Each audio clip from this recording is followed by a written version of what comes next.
right, so let's get started. I don't know where our other missing folks are. We can thank Catherine for getting Eric to come and speak. I don't know Eric, so I'm going solely on Catherine's recommendation. But very timely topic on sort of social media and restaurants, which are your specialty. So the floor is yours. Awesome, thank you. Is everybody awake? For those of you that are watching on the interwebs, it's raining outside, so I think they're a little bit cold at the moment. So thank you for welcoming me to your class. Don't hold Catherine accountable at the end of this. It will be okay.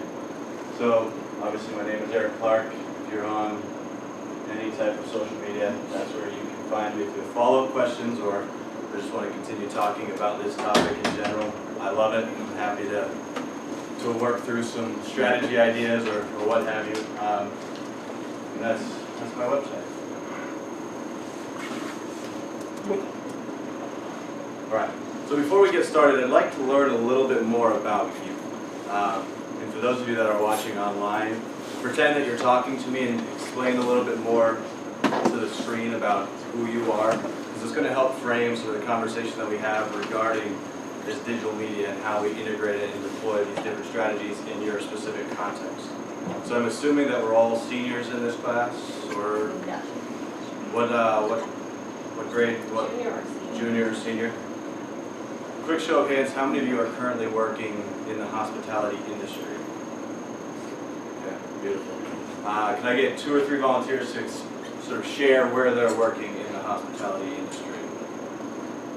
I work for Capital One. Work for Capital One. Awesome. What is your role with Capital One? Cafe ambassador at their new cafe, Bishop Cafe. Very cool. That is awesome. Someone in the back. Would you raise your hand? I work at the Country Club. I'm a banquet server. Okay. Banquet server at a country club. Now we'll put Catherine on the spot. I'm a assistant conference coordinator at the National Bureau of Economic Research. Awesome. Very cool. So one thing that I like to talk about is you don't have to be in the marketing seat to start thinking about how you can leverage social media to impact either the brand or the organization that you work for. Those of you that aren't currently working within the hospitality context, what do you aspire to do?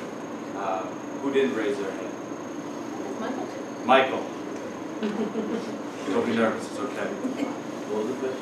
So, what do you want to do in the hospitality space? He's going to own a hotel. You're going to own a hotel someday? All right, so what we're going to talk about today, I think it'll be necessary. What about you? Are you working in the? I worked like events too before. Okay. Is that what you aspire to do? Is No. what do you I want to work in a hotel. You want to work in a hotel? Okay. Very cool. So that helps frame the context because we look at social media differently across the spectrum. You work with a hotel maybe a little bit differently than you would with a bakery. So I want you to just keep those contexts in mind as we're thinking about the strategies that we're going to employ. So as you define sort of the context that you want to work, you also need to really think about your customers. Who are they? So I notice most of you have at least a notepad or a computer out. So why don't you jot down sort of who your customers are? Quick show of hands, do you also take maybe a marketing course throughout your time here? Yeah. They take a sales and marketing for hospitality. So you've talked about customer personas, maybe not necessarily in that specific language. Something of that, yeah. So you're defining who your customers are. So why don't you take a couple of minutes and jot down 3 to 5 customers that you're thinking about. Same for you. And I think writing these customers down will help you as you prepare for your reflection paper as well.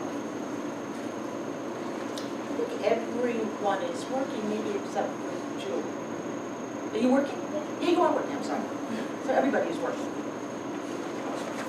Not all in hospitality, but mostly. Yeah, then a hospitality job. Actually, somewhat hospitality. Even customer So let's compare hotels and Capital One, for example, because there's obviously going to be some overlap in that Venn diagram with sort of your customer personas. But Michael, did I get that right? what would be a customer that you would expect to walk through your door? Yeah. International, okay. Any specific niche? International business, corporate, all right. Now Capital One ambassador. You're gonna have some of those folks coming through, right? What are some, so based on your experience I now? work here at Harvard. I work at Harvard Square, so I get a lot of students. Okay, so students, Yeah, I also get, I do get international students, so, and I also get, newer families who are here, like, new resident parents, like, deal with that a lot, or like engaged couples. yeah. Is there a real cafe where they spend money? Yeah, it's beautiful. And you purchase food in the bag? I've never been to one. It's in the packet. You know, where in Louis's? Yeah. Right next to it. That's the flagship, and then I work on Harvard Square. Definitely an interesting concept for sure. Yeah, so it's like a Starbucks in a bag. Yeah. So it's a 100% digital cafe, so there's no monetary interactions made. Do you have to have a Capital One account to pay? No, but you do get 50% off if you have Capital One card for it's not a order. They get 50% off. You don't have to be a Capital, we don't even care, well, we don't even care if you're a Capital One user or not going to the cafe. We don't ask for like to see your card or something. You just sit down and have a cup of coffee. But you get a discount. Yes, if you're a Capital One user. That's a pretty cool concept, Yeah. isn't it? Yeah, well, especially for the college students, they love it because they open an account just so they don't have to pay as much as they would at Starbucks for coffee. We're already cheaper than Starbucks, and you slice the price in half, and we get an account, and these get guest customers. So So is the it- college students love it. Is it a partnership with Pete's Coffee? Yes, but we also, now we're doing a partnership with other ones, so there, if you go to one in Seaport, there's, like, Works Cafe. Okay.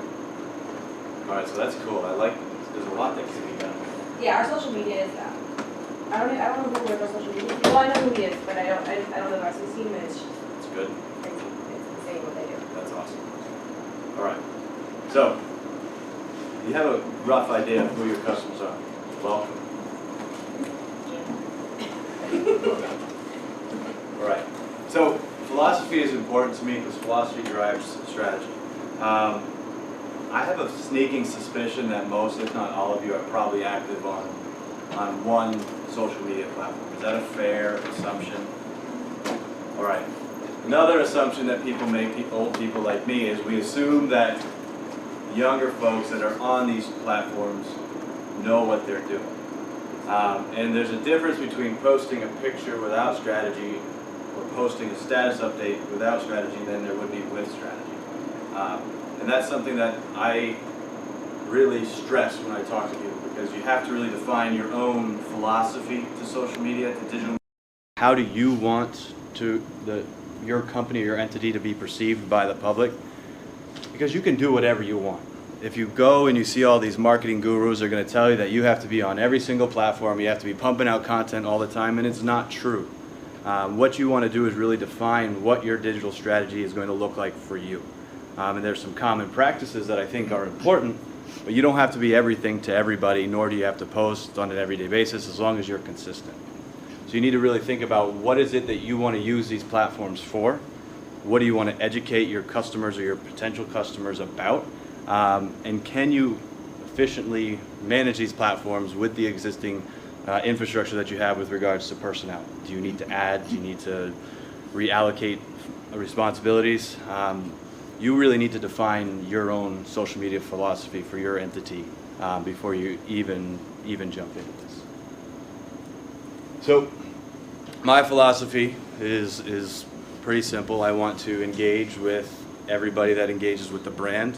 I want to provide content that increases our value proposition, and I'll talk a little bit more about that because there's some research that's done specifically within the food and beverage industry where you educate folks on your product, it increases your value proposition, and I'll share an anecdotal story. But essentially, I like to use social media to raise awareness, to acquire customers, and then to retain customers. Now, the awareness piece is simply creating a digital strategy that is showcasing your products, showcasing your space, using different types of, the various types of platforms to do that. And going back to the strategy and the philosophy, how often do you want to share? When do you want to share? What type of information or content do you want to share is really important. So as you're thinking about it, I'll get out of your way, Mike. As you're thinking about it, that's just an easy name to remember, I'm not picking on it. Think about what your strategy and what your philosophy is at all times, because that's going to help keep you grounded and keep you firm in sort of what you decide to produce. And if you find yourself going down a rabbit hole that's chasing something that's outside of your overall strategy, give yourself permission to pull back. Snapchat is huge, but can you find a way to make it increase your bottom line? And can you build a system that allows you to assess that? And that's probably a conversation for another day, because we'll sort of take the 30,000 foot view today. But for every different context, you really need to examine it on a case-by-case basis to really understand how these different tools could impact your overall success. Any questions so far? We're supposed to come with like 10 questions or something? Yeah, last minute. All right, you're gonna come at the last minute and just bombard me? Yeah. Okay. All right, so are any of you familiar with sort of restaurants in Quincy? Are you? So a friend of mine owns the JP Fuji Group, so they have B Cafe, Shadow Quincy, Yocha, Fuji 1546, which is now Fuji West of Chestnut, and Kama Lounge Bistro Chi, but they also have Fuji at Assembly, Fuji at Ink Block, and maybe some more. Is that the one on Hancock Street, one of Yeah. them? I think, who were the owners? So Jimmy Liang, and then Peter Tse, and then Do they Tony. also own something in the Presidential Plaza? I don't think so. Okay. Uh, Because I thought one of our former students owned Fuji. Well, there's another Fuji. There's a little Fuji in Oh. Quincy, which was the original one started by this group. Sorry, I'm making your job more difficult. And then that was probably 15 years or so. And then the current JP Fuji Group is sort of separated from that entity and built their own. Oh, their okay. own little empire. So maybe that was the original one. So, a little background, when I was working with them, we launched an Instagram account for each restaurant, we launched a Twitter account for each restaurant, we launched a Facebook account for each restaurant. Keep in mind that when you're launching these accounts, you're going to make the assumption that not everybody is using every platform. So you're not trying to, bless you. You don't want to worry about converting people to come to these platforms, you really want to listen to understand where these folks are and engage with people on the various different platforms. So a couple minutes ago I talked about ways to increase your value proposition. So me, I grew up in northern Vermont. I had access to virtually one type of food, which was okay. But once I moved to Quincy, I have these vast options that I can try.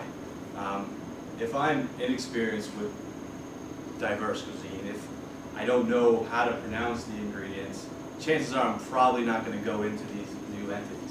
Mind you, if I taste the food, I'm going to love it, but there's that barrier that I don't really know what's happening here. So thinking about that with regards to social media, you can use these different platforms to create opportunities to educate folks on what it is that you do. You can do culinary demonstrations, if you're looking at the context of the Fuji Group. You do a demonstration on how to create a specific maki. You explain the different components of it, you showcase how it's made, and then you open up opportunity for conversation. Or you open up opportunity for people to praise your business and praise your food, and that then amplifies your message. Now, if we're thinking about Capital One, I'm just going to pick on you because you're wearing a t-shirt, and remind me, what are some things that your customers or your potential customers could be educated on? Because you're not the standard type of hospitality entity. You're kind of a hybrid, and it's pretty cool to think about. So we actually do carry a large form of financial literacy courses. So I mean, and we do have money coaching too. So they can learn a lot of stuff from us. They can learn as simple as what is credit. I've had college students walk in not knowing what a credit even is and if they have a credit score or not, all the way up to different kinds of credit cards and business accounts, and I mean, they can learn some of it. They call it a comfortable environment where no one's afraid to ask a question. That's cool. So you have educational opportunities built in-house. Do they then transcend sort of the physical space and provide these educational opportunities online? Somewhat, but we usually do it we prefer to do it in person, Right. just to, it helps, not only does it help promote our brand, but it's easier to tell someone in person rather than online, because I mean, if they could learn online, they wouldn't come to our cafe. Right. So like, we have this thing called Talking Money with Your Honey. It's literally you bring in like your, yeah, oh, I love it, it's adorable. And like all these young couples come in one night and they all just sit down and we talk about finances, or Money Coach does finances with your spouse, your girlfriend, your fiance, what have you. It's, yeah, we do everything in cafe, whatever cafe it may be, just to keep it in our cafes. So I'm gonna go on a tangent a little bit. Quick show of hands. Who's heard of the term inbound marketing? Who's heard of the term, or who has heard of the company HubSpot? So HubSpot is a technology company based in Boston. So essentially, the most basic inbound marketing philosophy is you are giving people a reason to go to your website, and then you have a system in place where the visitors provide you with a key piece of information that then you can use to contact them again. Folks in the hospitality industry would also benefit from this type of system, because you have these money with your honeys. You may want to educate or give a little teaser virtually or digitally, and then that gives folks an opportunity to opt in to receive maybe the 10 steps to becoming financially literate with your honey. So you're creating a pool of potential leads or potential customers, and then through meaningful email newsletters or email campaigns, you can tease out who would benefit from a more robust face-to-face opportunity. So while I love the idea that you want to do everything face-to-face, you may be able to gain more of those face-to-face interactions if you sort of increase your value proposition by providing a little bit of a teaser, or maybe a very... I mean, we do ads on Spaces on other websites, and we do them on our own website, Yeah. just to give like a quick synopsis of what it's going to be. But that's So- as far as it goes. I think. So you're kind of doing it. And yeah, we'll give a synopsis of like, hey, here's what you're going to talk Yeah. about. How, and it's also like, it also gives them advice on how to approach your honey about your money. So that I don't understand HubSpot. What's the difference between HubSpot and Capital One? Capital One doing it on their own website. you can. So HubSpot essentially is a tool that works behind the scenes where you can, say you visited Mike's website. HubSpot would then sort of document that using a cookie, and they would then follow your actions on that website, and Mike could have like if-then statements in place. So if you landed on this particular page on the website, then you are sent an email that pertains to this particular content. And you ever wonder how someone finds out what you're Googling? Well, yeah, because there's this company called Open Sky, and if I clicked on this blouse once that I thought was kind of nice, but I never bought it because I can't tell you how many times they come back and say an item you looked at is 50% off. Yeah. Or it's way So too that's near your HubSpot. So Mike has to pay HubSpot for this service? That's more of an average. So we'll go on another tangent. So HubSpot is a tool that companies can use to sort of track behaviors of the website visitors on their sites.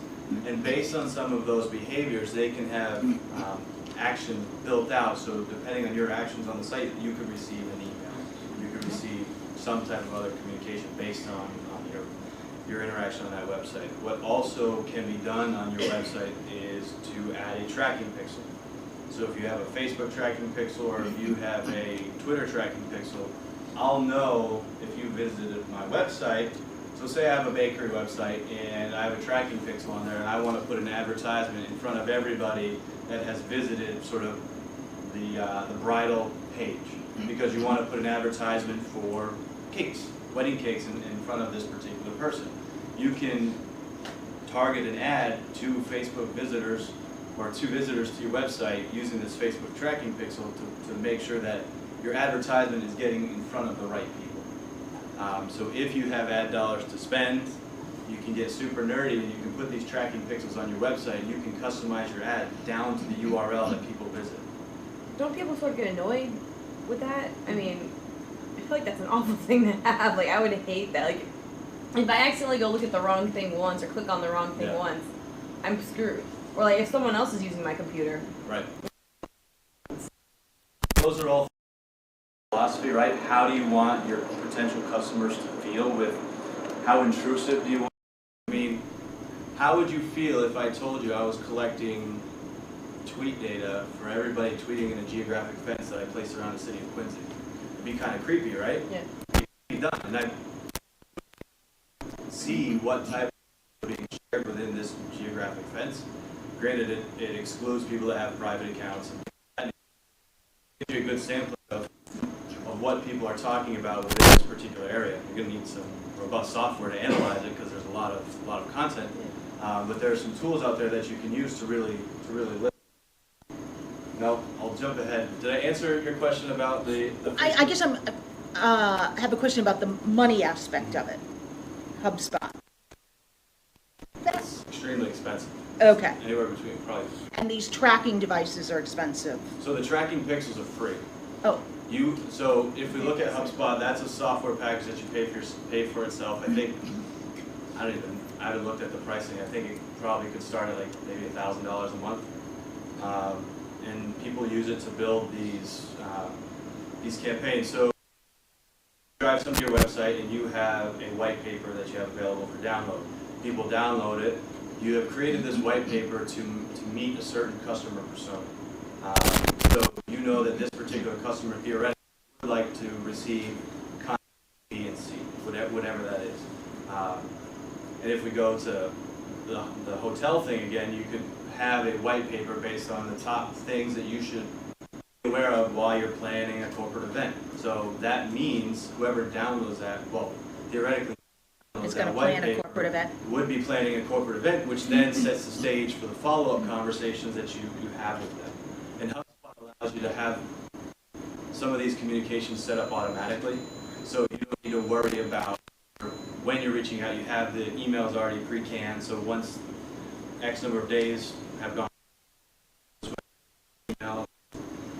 for a lot of small businesses, I think it's probably over the top and not necessary, because you can build some of these methodologies without using such a robust tool, and I think that's okay. So, engage, surprise, and delight.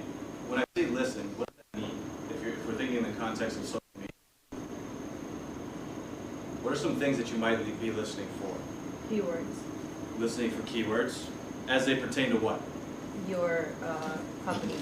Your company. Your social media strategy. Your social media strategy. So you want to listen to see who's talking about you, right? Mm-hmm. So you can do just a quick, simple search on Facebook, Twitter, Instagram. Snapchat's a little bit, well, it's impossible to do that type of search. What are some other things we might want to be listening for? Kathy? Complaints? Trends. Trends. What type of trends? Put it in your context. Or so think of your career aspirations. Frame it in that particular context.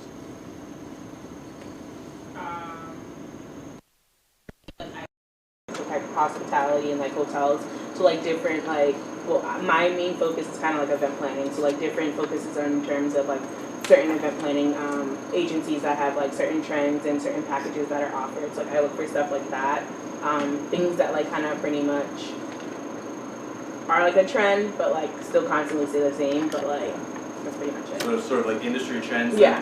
Cool. Is anybody familiar with Foursquare? Yeah. Format or whatever, is that even a thing? What do you think happens when people check into Logan? And they share it on Twitter? It's just public. Is there a specific piece of that text that's going to be the same for every single person that shares? No. Like I checked into Logan, yada yada yada. Oh, you mean like what people write personally Yeah. for their own? So when you check in on Foursquare, like I checked into Boston Logan, that's probably going to show up on a fair number of people that check in on StoreMap. Why might that be beneficial for folks in the hospitality industry in the Boston area to be searching for? They'll stay at your hotel. You could stay at the hotel, possibly. What is Foursquare? I'm probably the only person who doesn't know. I don't know. Oh, It's It's like Facebook check-in. it's like, you know when you check in somewhere on Facebook, you know, people like, oh, so-and-so checked in at this restaurant. you go to Facebook and you do check-in.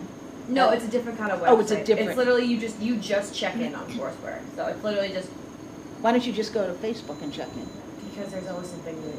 Because And they Foursquare want- provides deals. Yeah. Like So like if you check you it, check into a restaurant and then like they have a discount for drinks or whatever, then you can use that. Oh, yeah. So if you check, so a lot of restaurants usually Oh, do I that. love a deal. It's like check in at us on Foursquare, and we'll give you 50% off X, Y, and Z, or you'll get buy one get one free, or it's just another social media. It's more for business and it's a lot more for business. So if you're a hotel, you could be listening to see, okay, where are these folks going? Are they having a good experience? What have you? There's a lot of stories out there where these social media professionals have had a bad experience at a hotel in Vegas. They tweet about it. Hotel down the street is listening to that and say, hey, come on over, we'll take care of you, we'll treat you right. And then that particular entity gets their business. Now, depending on your size and your scope of your organization, you have to really understand who you are to see if that would even work, because there's some costs associated with it, whether it be outsourcing with a firm or trying to pay somebody in-house. But these are things that you all want to be listening to. How many of you are familiar with Assembly Row over in Somerville? There's a large number of restaurants over there, right? So if I'm a restaurant over there, I may be trying to listen to see who's talking about the other restaurants in the area. One, because I know that not everybody is active on social, not everybody is sharing their experiences on social. So if I can identify people that are actively sharing on social that talk about food, let me try to find a way to convert them to my customers so they can then talk about me.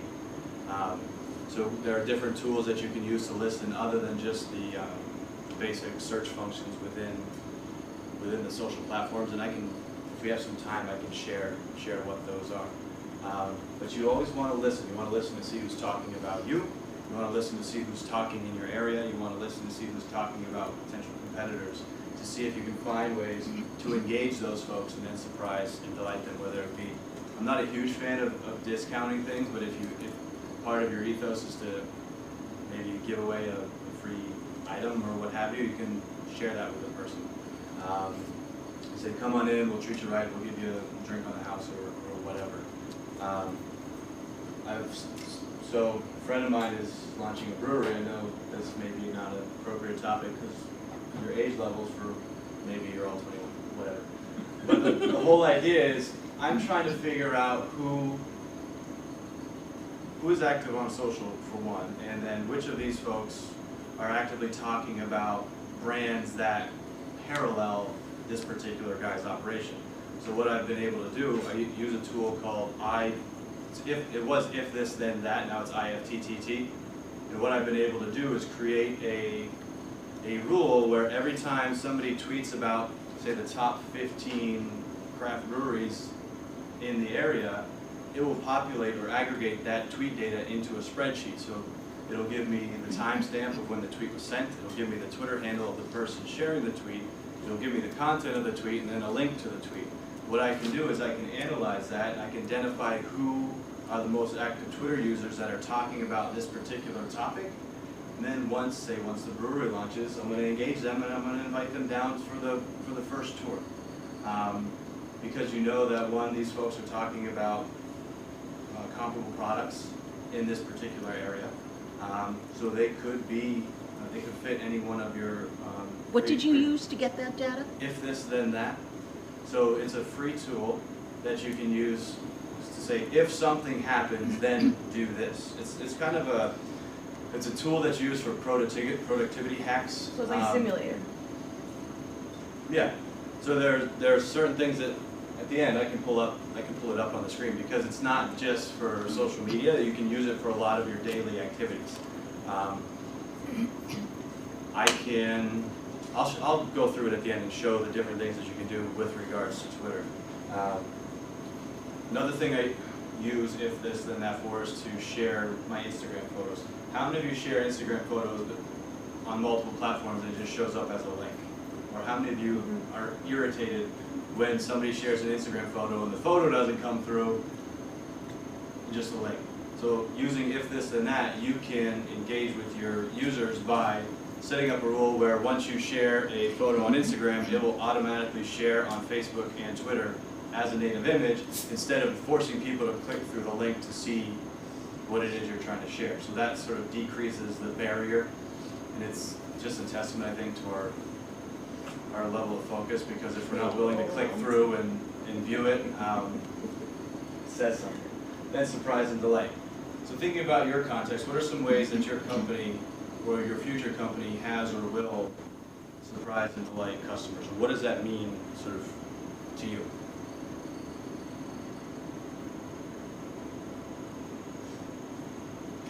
Come on, don't leave them hanging. We said, what does surprise and delight mean? Yeah, what are some examples of ways that you've seen this done at Capital One? So we have a surprise, we call it Delighted to Surprise program, and it's literally just, we actually featured on Ellen for it at one point, because someone sent, for example, some girl came in crying because her boyfriend just broke up with her and she was having issues with her account, and the person literally sent flowers to her house. That's cool.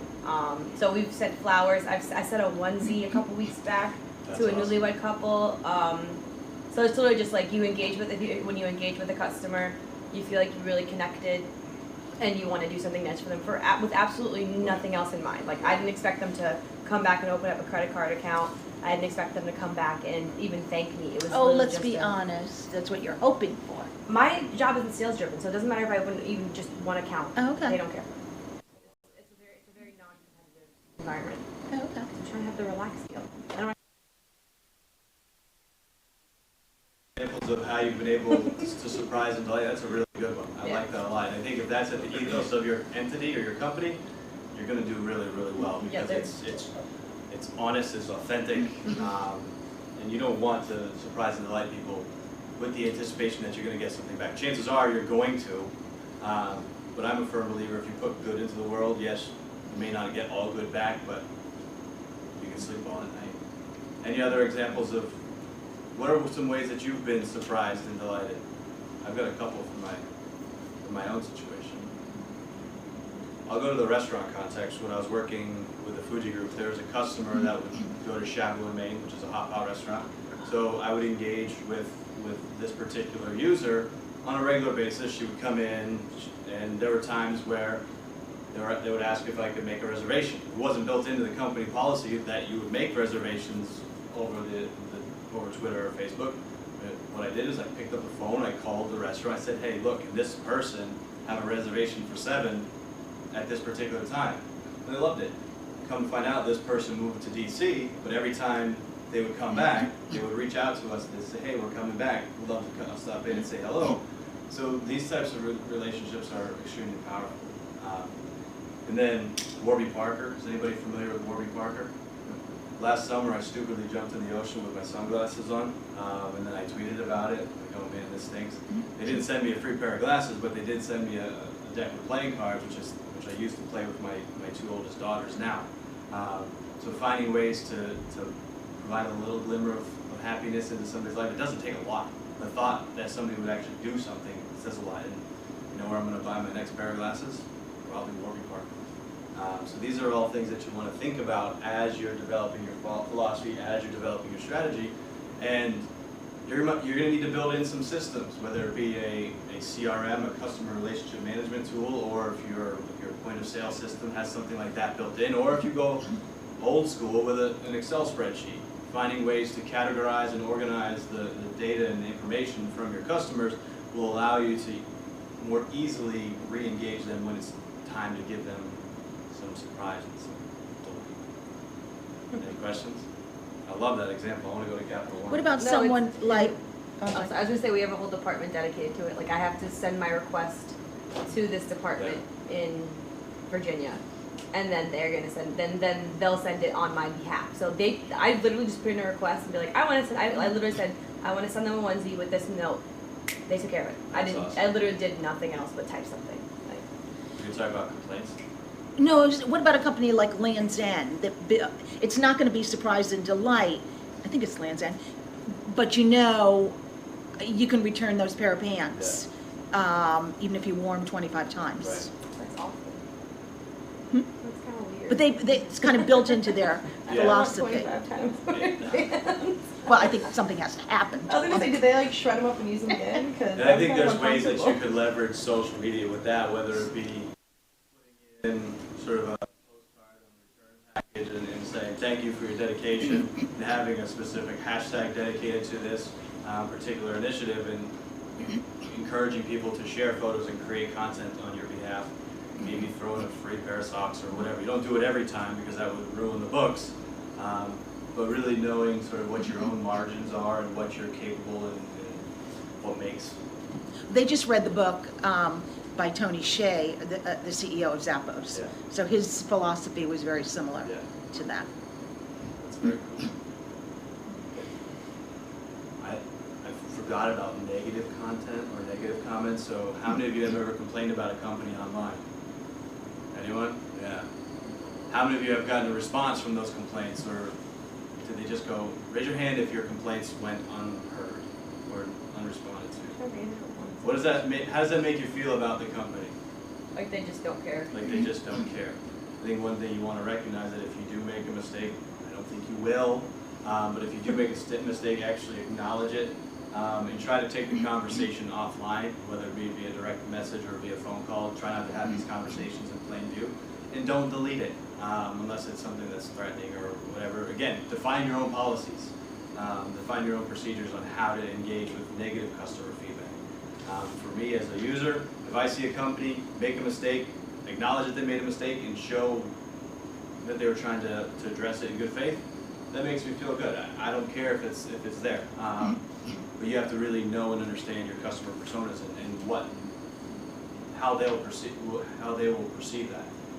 I'd like to say leave it up there, but if it doesn't fit your context, you can't. So by day, I'm the director of admissions at Quincy College. So if students or former past perspective, if they're putting up something that is completely egregious, false, and we've done everything we can to remedy the situation, we may need to hide it, which may cause even greater outrage, but those are the risks that you're going to have to balance out and figure out, okay, this is a risk that I'm willing to take. And then there's some safety measures, you can block them or what have you from the page if they are not a legitimate customer and if they're just making complaints for no reason. Okay. So once you go through those steps, you repeat them. You continually find new ways to listen, you continually find new ways to engage. And you want to find new ways to surprise and delight.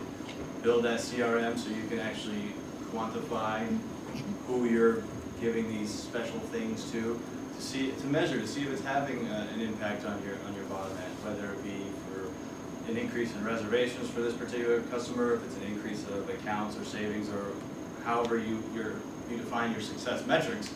You want to build that into your digital strategy because if you don't, you're really just measuring likes and reach and impressions, and those don't necessarily correlate with an increase in your bottom line.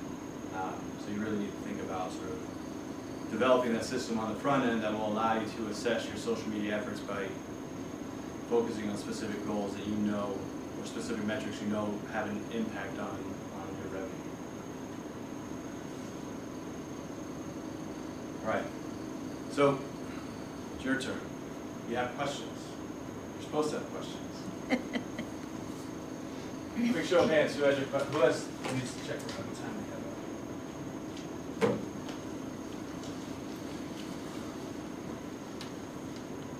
Questions?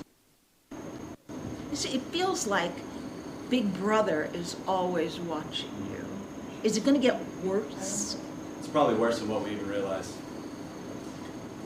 I think it will. Are people going to pull back then and not have it, not put so much stuff on Facebook, or?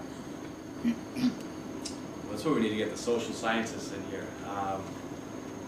I think even if we look at the last election cycle, people use social media as an outlet to espouse whatever they wanted, and I feel like it may have even fed the egos of a lot of people. So I don't know. I'd like to see it pull back a little bit. I'm on the fence because I like technology, but I also like sort of the face-to-face interaction and yeah, I'm torn. And I also feel like it's making us a very egotistical society. Like, you know, look at this expensive vacation that I went on, or look at this nice meal I'm having at this, you know, nice restaurant, or look how beautiful my children are, you know. Can you imagine what her Facebook looks like? And I just feel like, oh my God, we're constantly patting ourselves on the back. Oh, absolutely. I know I am. You know, and I mean, obviously, I'm of a very different generation where we didn't have any of this, you know, and it was just, you just did it through conversation, or you pulled out your photo book of your kids, but it wasn't done on the level that it's being done now. Do you think it's hard for some businesses to start up these days because of the expectations that certain companies, like Capital One or anything, the customer service that they bring out? Like, do you think in terms of like a customer service basis? So like you open a really nice business, and you're giving good feedback to your customers, but it's not, you know, I mean, do you think that level's going to stay up there so much that it's going to be hard for? I think you're gonna. That's a great question. Sort of asking, how does Capital One has set the bar extremely high because they have the infrastructure in place to make that happen. And is it going to make it more difficult for new companies to emerge on the scene? I think it'll be difficult in the sense that the expectation is high. If you're a Capital One customer and you're assessing the landscape and you see these other folks, but their engagement or their content production isn't as high.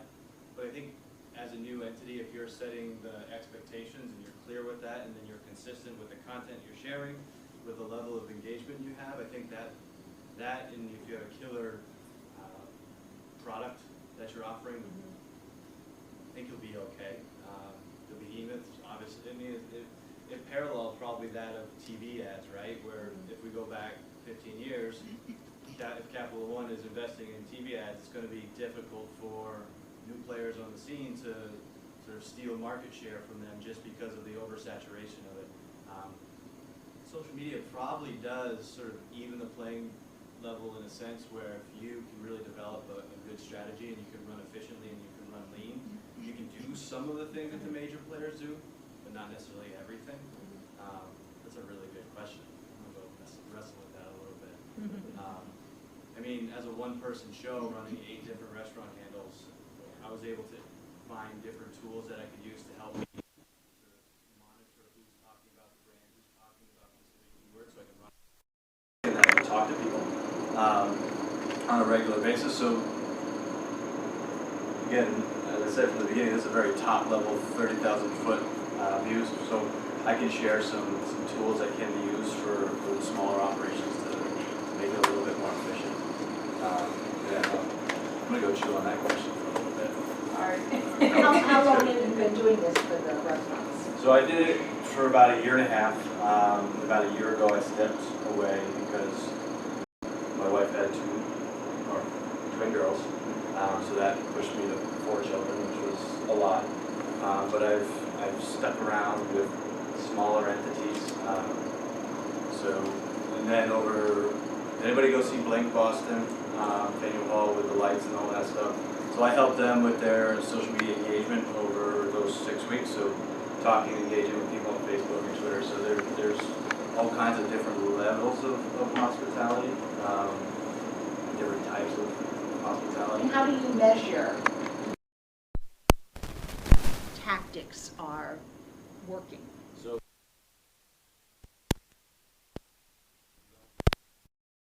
you don't really have a system in place you can measure the increase in email subscribers. You can measure their open rate to their email to see if your message is getting out there.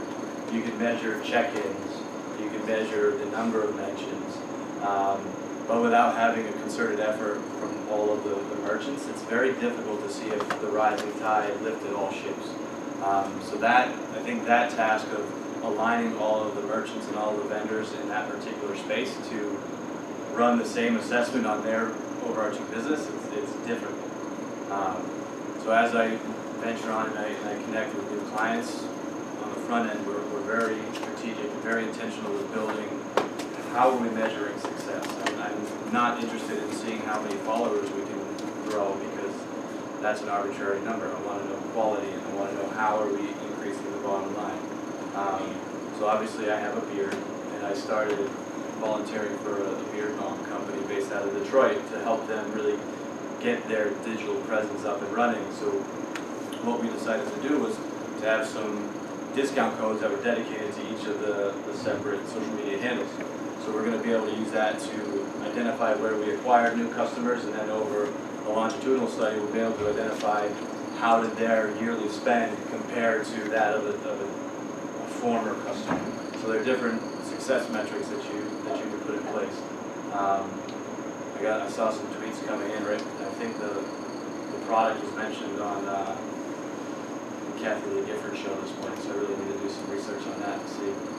And then, again, that's one example of ways that you can leverage other people's networks. So if you have, Capital One you said was on Ellen, right? Mm-hmm. So engaging with Ellen's community is another way to attract new customers and do some customer acquisition that way and brand awareness. Did they go after Ellen or did Ellen come to them? Well, funny, I know the Surprise and Delight one, the lady who sent the girl flowers. Ellen went after her, because the lady that got flowers put on social media. Then last week, they were actually in one of the cafes with Joey. I think maybe Ellen reached out to them. One thing that's not really social media, how many of you have heard, I'll come to you in 1 second, Okay. have heard of the website Help a Reporter Out, HARO.com. So what I would do is I would recommend that you go create an account right now because Help a Reporter Out is a great way for you to get press. So every day I get, I would say an email in the morning and an email at night of requests from reporters that are looking for experts in field X, Y, or Z. So if you go to Help a Reporter Out, you fill out your profile, you say that you're a hotel that is an expert in event management. Any request that comes in with that particular subject matter, you can then respond, provide information as the content expert, and then maybe have an opportunity to get featured in a write-up. Oh, that was so cool. Yeah. When I had a tutoring company back a million years ago, I would respond to people inquiring about different educational things. So it's just a nice way to sort of assess the landscape, see if there are trends, things that people are talking about, and then find ways to speak into that broader conversation. That's great for like businesses, yeah. Never heard of that before. There was actually a request that came through for Boston that was from Zagat looking for, I think, pastry ideas or something to do with desserts. So Yeah. if you're in that particular context, it might be in your best interest to reach out to them because you can get a feature in this, and then that's content that you can share across your platform saying, hey, look who's talking about us. Yeah, that's really cool. And then one thing you might want to consider is creating private Facebook groups. I think that's probably going to be the next wave of how folks are using Facebook to really engage with their influencers or their biggest advocates. So creating a Facebook group where you can surprise and delight in that context, whether it be with a special invite to an opening party or special promotional item, or if you're launching a new dessert, they can give you the feedback and they can test it. There's ways that you can build community that are outside of the conventional posting on the Facebook brand page, boosting the ad, and then interacting and engaging. Yeah, there's a lot of interesting things that can be done. And it will continue to evolve and it will continue to change. All right. Well, I heard you mentioning like you have 2 girls and then you're married. You know, are there like any limitations on your social and personal life due to like being the director of admissions at Quincy College? I Are think there certain things that you can't do? And also like involving social media as well. I think just in general, it's not that the institution has put parameters on me, it's I put parameters on me. I'm going to be authentic and I'm going to be transparent. I think what I put on the outside on social is very much me. You're not going to see me going to the club on whatever night of the week and going wilding out or anything like that. I'll share experiences that I'm having with my kids as I'm hiking in Blue Hills. I try to be cognizant of what I share with them, just because I don't want to be responsible for defining their digital footprint too broadly. I want them to be able to do that when the time comes, and I want to respect their privacy that they don't even really know that they want to have. Sidebar, there was a girl in Australia, I believe, that sued her parents because they refused to take her baby butt pictures off of Facebook. So they put some photos of her when she was a baby in the pool or whatever, and it was embarrassing to her, and they wouldn't take it down, so she sued them. So just being aware of your personal brands. It's a little dramatic. Yeah. How old is she? She was 19, I think, 18, 19. Oh, come on. I don't know if I want my baby butt photos online. Your parents. Well, just to the sense of taking it down, not for Yeah. any monetary thing, just, yeah. What was the outcome? Did it I come? think they took it down.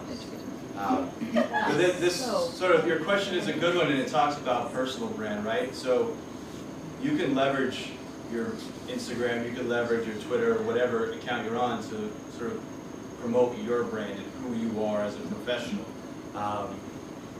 I never really wanted to use these platforms to show how crazy I was, because I was never really that crazy. Life circumstances forced me to grow up a little bit quicker than most people.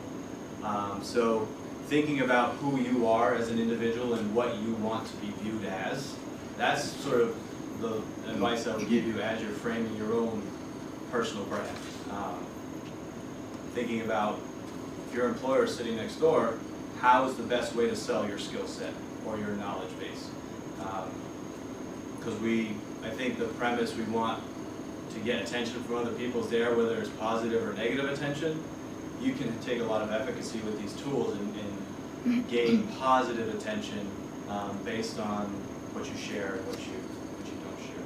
There was a great example, I think it was Jimmy Kimball. This young man was looking for an internship. He was a communications major, and he had seen a skit that Jimmy did with, I don't remember who the actor was, and he replicated the skit. It was a rap using the alphabet, and so he inserted himself, and Jimmy was still in it, and it blew up on social media. Long story short, he got the internship. That's awesome. Jimmy Kimball announced it, on television. But like you say, a way to brand yourself And I think the important kernel to pull from that is he knew what he wanted to do. He knew what he wanted to get. So he found a way to leverage these tools. and just kind of showcase his skills. I'm a communications major. Exactly. Look at what I've learned. Look at what I can do for your Exactly. company. It was really cute. Yeah. The skit. And I mean, things like that, if you're thinking of culinary, right, and you have a culinary skill set, you can do a podcast, you can do a vlog, you can do whatever to showcase your skill set. That's what the premise that the end goal is to get a job within an existing bakery or within an existing company. It's a very good question. What's coming next In terms of social media? in terms of social media? Yeah. What's the next?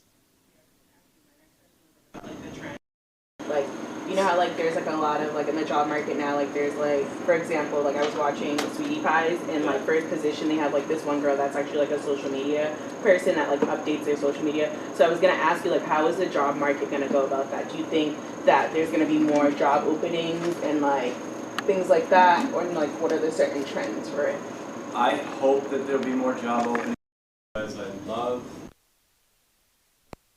firms and agencies, but I see a lot of value of having your marketing or social media person in-house because they'll exude the company's ethos. They'll understand how to best tell the company's story. If you were to ask me that question a year ago, I probably would have been, oh, Snapchat this, and been into that conversation, because I think it's easy to get sucked into the FOMO, the fear of missing out. But I've found that I'm not able to do my best work if I'm constantly looking for the next best thing. So there's going to be thought leaders in the industry that you can rely on to give you those pieces of information. It's just a matter of finding ways to best utilize those tools. And at the end of the day, it comes down to building community around your brand. It comes down to telling your brand story and engaging with customers, whether it be from the acquisition side or for the retention and the customer service side. People are saying virtual reality is going to be a thing. Maybe. It depends on the context. A friend of mine works in digital media. He got a virtual reality kit from a distillery in Ireland. I put it on. It was kind of cool. It gave me a tour of the facility. Not every context is going to be suited for that, nor will every context have sort of the market saturation and the reach to do things like that. So it really comes down to where is your business positioned within the industry? How much of a market share do you have? How much do you want to acquire over the next year or two? And how much bankroll do you have to invest into these specific initiatives? So the next big thing may not be appropriate for small to mid-sized businesses, depending on what their budget is for marketing. But there's a lot that can be done on a shoestring budget, as long as you're consistent and have a strategy in place. Catherine? Which platform do you think people use the most and why? I know the data is probably pushing the high percent. Your big four, I'm going to call Snapchat your big four.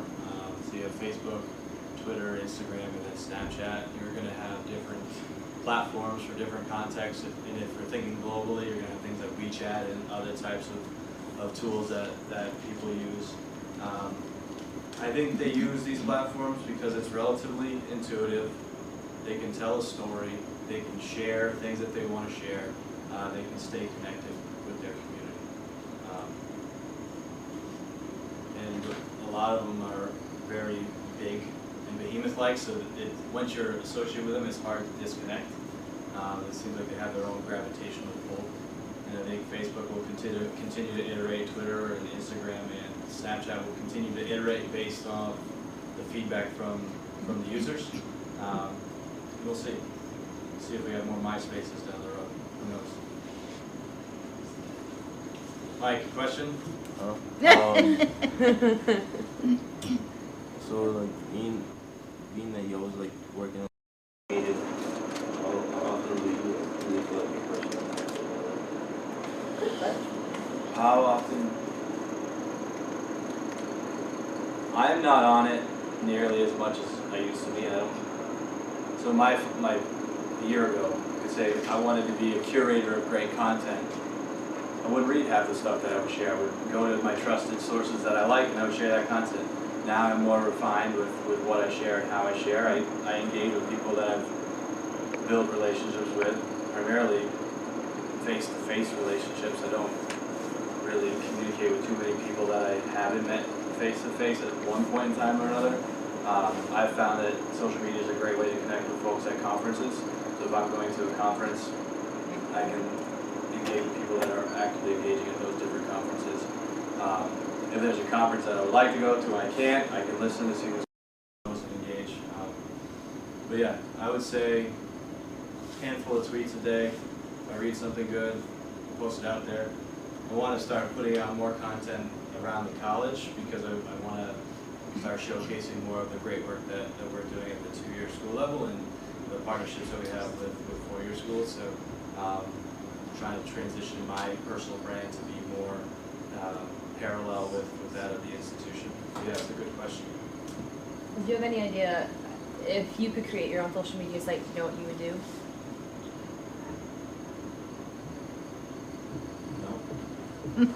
No. That's literally, that's good. Yeah, and I mean, that's the thing, because maybe if there's just one, like if we took all of them together and just made one. Yeah, that would be easy enough. Yeah. yeah, I don't have that level of creativity. I know how to exploit and utilize tools to the best of their ability. That works. But yeah, no, that's a really good question. I'm not that creative just yet. Maybe not ever. What's going to happen with the younger generation and their communication skills? So they're writing on Facebook, they're communicating via pictures. I worry about their written and oral communication skills. Yeah, and I think a lot of that comes down to parenting. And as a father, I can say that. Because there are expectations that you can set for the younger generations somewhat as the parent, and you can choose to supplement your children's education and sort of, I think as it currently stands, parents don't understand the tools as much as their kids may. Right. But I think as the pendulum swings, parents like me are equipped and understand these tools, and we can show our kids how to use them. Maybe we add a blog. Maybe we teach our kids how to write 500-word blog posts, or then that goes to 1,000.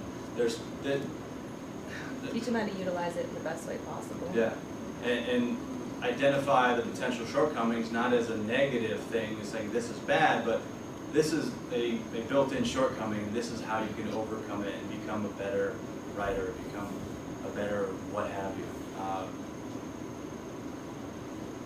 It'll be interesting to see what happens. Things have been moving way too fast in the last 5-10 years, so I don't know. When did you people start your Facebook page? Um, How old were you? 13. 12, 13. Really? 2019, 18, 20, something. Catherine. So you talk a lot about like digital footprinting for our kids or like nieces and nephews. Yeah. But do you ever think that business is gonna be affected by digital footprinting too? I think businesses can be affected by the digital footprinting in the sense that if they don't address the negative comments and the negative feedback, that's going to be forever on the interwebs. And if they're not showing the rest of the online world that they're trying to effectively fix this problem, you could lose credibility. I think stuff that's put out there will stay forever. Even if you delete it, it's going to stay there in some way, shape, or form. So, yeah, I think businesses need to be intentional with how they engage with folks in this content that they put out there, and how they respond to criticism and things like that. Any last questions? No? Well, thank you so much. This Not was a problem. so interesting.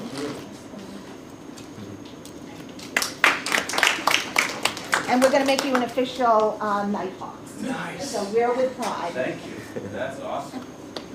So, if you want to continue these conversations, by all means, you can reach out to me, whatever you want, these platforms,